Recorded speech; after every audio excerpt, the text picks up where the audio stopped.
You know, I feel sorry for these people and what they're doing.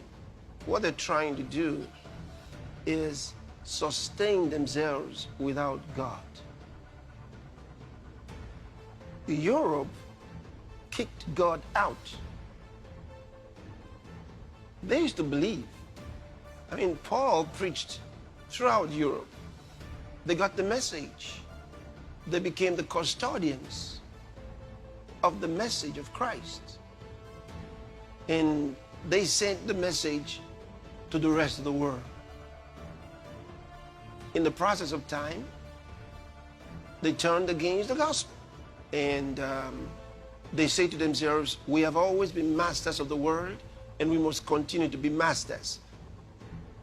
Well, the game is over for the time being. Our job is to issue an injunction restraining them from carrying these activities out until we are done. They can do it when we get out of here. In this whole wide world, those of us Christians who are born again, filled with the Holy Ghost, we are the only ones that can stop them. According to the Bible, we're the only ones, and we better do it. Otherwise, they're going to have a phase 1 and a phase 2. That means they'll do a phase 1 on the whole world. If we don't do something about it, they'll do a phase 1 on us. And we better not let it. Europe has no natural resources. Where do they get the money from, which they are loaning to everybody? From Africa. Through colonizations. Now, because they are broke, they are panicking and trying to recolonize the world in several different ways. And that's why they're desperate. They're so desperate. They're desperate, and they're fighting from every angle. And they're calling on the children of Europe, not just, when I say the children of Europe, I'm dealing with nations now, okay? So I'm not talking about the kids. I'm talking about nations like Australia, Canada, the United States. These are children of Europe. So they're calling them to help. So they're speaking the same voice. Speaking the same voice. And the plan is, we've got to seize the world. Globalization for the globalists of the world is a euphemism for colonization. You better understand it. You see, colonization became a bad name. Okay? Became a bad name. All the colonies wanted to be free. And they connected colonization with slavery. It had a dark past. Nobody likes it. But the same groups that were responsible for forever colonization came up with a new name. It's called globalization. The unrepentant perpetrators want us to believe they're trying to save the planet.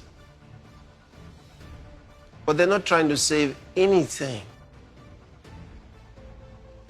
They're not trying to save anything. It's the plan for the recolonization of the world, which they've always had. And they're looking for several ways to come back. Several ways. They're trying through the World Health Organization, the WHO, and then, of course, they try to capture the United Nations and use it for these atrocious activities. They call it globalization, but I've told you, it's just a euphemism for colonization. And this time is not colonization by some country. like it was with Great Britain many years ago. It is a different kind of colonization. It is a colonization by cults, definite satanic cults with their satanic agenda. So we must also resist the World Economic Forum's doctrine of elitism and hedonistic transhumanism.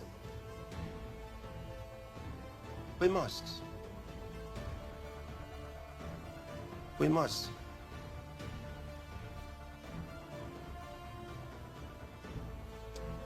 Because the idea that the world should be governed by technocrats is an elitist idea. And we know what they've done to the world. And that's why I told you that the so-called globalization doctrine is actually colonization. Beside my own research, let me pick on a very interesting write-up by Paul Anthony Taylor. He says, apparently, the pandemic conveniently provided European politicians with the excuse they needed to introduce the idea. It's all about eugenics. Don't deceive yourself. It's all about the reduction of population around the world. Why? It's simple. Europe is broke. Europe is broke. That's the reason. But this time, they made up their mind. The population is too large. They got to cut it down. It's too big to be controlled.